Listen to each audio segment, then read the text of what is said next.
رقم 2، الالوان اللي حددها العميل بالظبط بتجيبها له وبتشتغلي بيها المنتج اللي هو طلبه.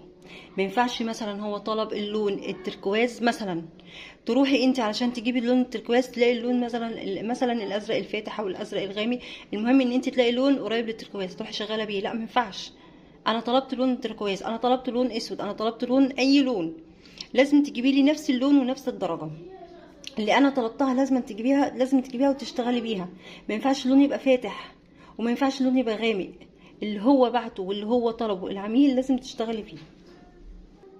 وفي حاجه كمان، انت دلوقتي اتاخرتي عن التسليم، احنا زي ما قلنا في البدايه انت معاداه مثلا اخر الاسبوع هتسلمي المفرش. طيب انت اتاخرتي، انت خلاص المفروض ان انت هتسلمي المفرش بعد بكره، وجيتي النهارده حاسه ان انت الوقت مش مساعي معاكي وعايزه مثلا تقدمي الموعد يومين كمان، بتصل بيه النهارده بقول له او ببعت له رساله على حسب ظروفي وامكانياتي، ابعت له رساله اعتذار.